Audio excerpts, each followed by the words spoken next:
กราบสบายดีและสวัสดีพ่อแม่พี่น้องชาว YouTube ทุกท่านเนาะไม่ว่าจะเป็น FC ทางฝั่งไทย FC ทางสปปลาวเฮาเนาะพี่เนาะกะมาพบกับช่อง YouTube ของ Hunter Channel กันอีกแล้วพี่น้องเอ้ยมื้อนี้ก็เป็นมื้อวันอาทิตย์บัดมื้อคือเก่าพี่น้องเอ้ยสำหรับมื้อนี้ก็สิพาพี่พาน้องมาเลาะเบิ่งเนาะเลาะเบิ่งคอกหมูน้อยๆของเฮาเนาะเฉพาะมื้อนี้ก็มี1กิจกรรมเนาะสีมาเฮ็ดให้พี่ให้น้องเบิ่งเนาะพี่น้องเนาะเฉพาะผู้ที่บ่เคยเนาะหรือว่ามือใหม่ที่ว่าบ่เคยซักยาเนาะซักยาหมูเนาะสิเป็นวิตามินหรือว่าขาไม่ท้องก็สิได้ซักให้พี่น้องเบิ่งเนาะว่าวิธีการซักหมูใหญ่ระดับนี้ว่าเฮ็ดแนวใดเป็นแนวใดเนาะก่อนสิไปรับชมก็อย่าลืมกดติดตามกดไลค์กดแชร์เนาะเป็นกำลังใจให้ช่อง YouTube ของ Hunter Channel เนาะแพงเนาะโอเคเนาะแพงเนาะเฮาสิไปเริ่มกันเลยเนาะแพงเนาะก่อนสิเริ่มก็อย่าลืมเนาะกดติดตามเนาะกดติดตามกดไลค์กดแชร์เนาะเป็นกำลังใจให้ช่อง YouTube ของ Hunter Channel เนาะแพงเนาะโอเคเนาะเดี๋ยวเฮาไปเบิ่งหมูกันก่อนเนาะส่วนหมูนี่มันใหญ่ซำนี้เนาะมันใหญ่สำนี่นี่เขาจะมีวิธีการซักยามันแนวใดนี่มันเขาสิให้พี่ให้น้องเบิ่งกันเลยนะเพียงเนาะการซักนี่บ่แม่นสิจึกซะนี่เลยบ่ได้เด้เนาะมันต้องมีเทคนิคจังหน่อยเพราะว่ามันแห้งแล้วมันก็ใหญ่เนาะงูใหญ่แล้วมันก็สิอย่างยากๆแน่โอเคเนาะมายังไงเบิ่งไปเห็นหน้าพอปะอุ้ยโอเคนะเพื่อนเนาะเขาสิมาเริ่มกันเลยนี่เนาะสปอร์ตเข็มเบอร์12สันเนาะ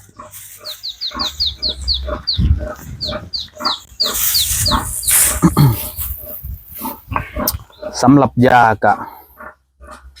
สิเป็นยาวิตามินเนาะB12อันนี้เป็นของเวียดยาเวียดเอาที่ซักตัวหนึ่ง750 ซีซีไปเลยน้องเลยเนาะก็เรียนกะ ประมาณนี้เนาะ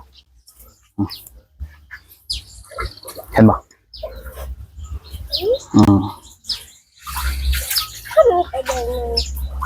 ก็สิดูดเอายาเนาะ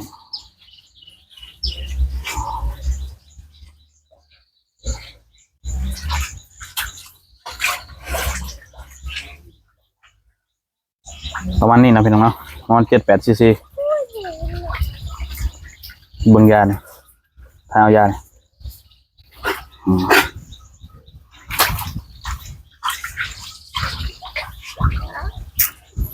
โอเคเนาะนี่เดี๋ยวเราไปลุยกันเลย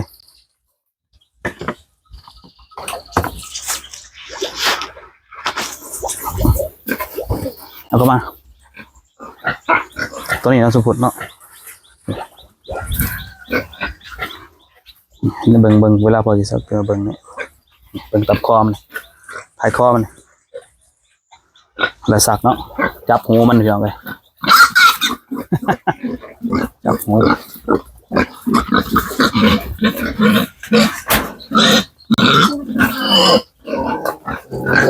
ี่เนาะเรียบร้อยเนาะพี่เนาะเรียบร้อยจบไป1ตัวเนาะ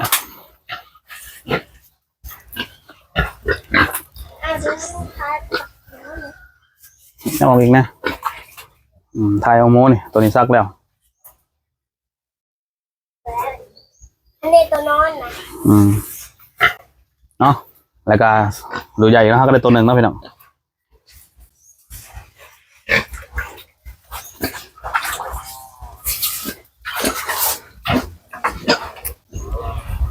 นี่เนาะสปอร์มือใหม่นี่เบิ้งตัวนี้ซักแล้วนี่ตัวซัก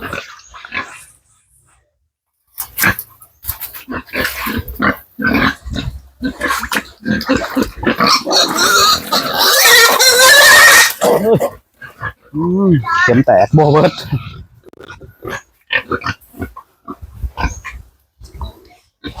เอาไปตอนนั้นเลือดเต็มเลยใช่มันเป็นเลือดยามันเป็นสีแดงโอ้ยเข็มขดเลยพี่น้องเข็มเพแล้วโอ้ยไม่ได้ซักแล้วเนาะโอ้เข็มอยากเป้ไปน้องกันนี่ขดซ้ำฮะก็ได้ตัวหนึ่งตัวที่สองขดอะไรไหนเลือดหน่อยนึงโอ้คือสิได้ยุดก่อนนะพี่น้องกันนี่เข็มก็ขดเนาะก็ได้ไปซื้อเข็มใหม่กระสีมันยากประมาณนี้นะพี่น้องอยากยากเนี่ยเพราะว่ามันใหญ่แล้วมันจะแข็งตัวใหญ่เข็มก็จนขดอันนี้ก็หักเลยเดี๋ยวปิดปรับปรุงเข็มก่อนคือสีบ่ได้เนาะพี่น้องเนาะเพราะว่าปรับปรุงมาแล้วก็หักเลยพี่น้องเลยเพราะมันขดลายเถื่อเนาะขดลายเถื่อสำหรับการซักยากระสีเห็นซ้ำนั่นก่อนพี่น้องเลยอยากยากลายเนาะเพราะมันโตใหญ่เนาะมันหมูโตใหญ่เขาสิซักจึ๊กนั่นเลยกะโบเบิร์ตเนาะว่าเขาใส่ยาลายเลยกันใส่ยาทำซี2 ccนี่ตับบัดเดียวแหลนเลยก็ได้เนาะซักไว้เขาแต่ว่า ได้แต่3 โตเนาะตัวที่3หักไปเลยยัง4 โตหมู7 โตเนาะคันเป็นว่าเข็มโมหักเขาก็จะดำเนินการต่อเนาะโอเคเนาะเพียงเนาะ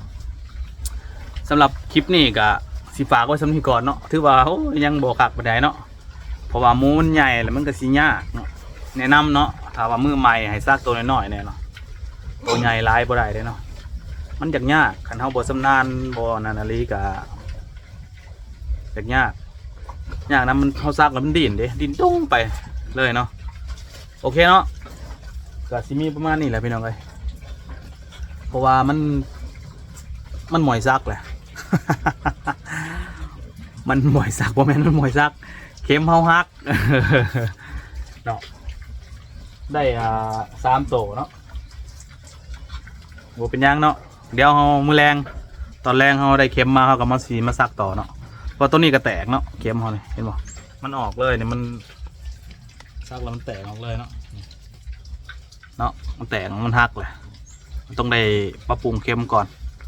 เข็มต้องได้เลยเนาะมันจังสีนะวันนี้ก็เข็มตั้งนานนี่ก็หักเนาะตัวนี้มันก็ซื้อเองแหละ2-3 ปีแล้ว โอเคเนาะคลิปหน้าพอกันใหม่เดี๋ยวสิมาซักให้พี่น้องเบิ่งใหม่เนาะสำหรับที่ก็อยากนมเล็ดจังหน่อยกับผมยังได้เห็นตัว1 2 ตัวเนาะความยากความง่ายมันก็สิอยู่น้ำบางตัวเนาะบางตัวหู้ก็ง่ายบางตัวดื้อก็ยากโอเคนะเพียงเนาะคลิปหน้าพอกันใหม่เนาะสบายดีเนาะเพียงเนาะมื้อนี้ก็ถือว่ามีมือกล้องน้อยมากก็จะได้เห็นน้อยนึงเนาะโอเคพี่น้องเอ้ยขอขอบใจสำหรับการติดตามรับชมเด้อ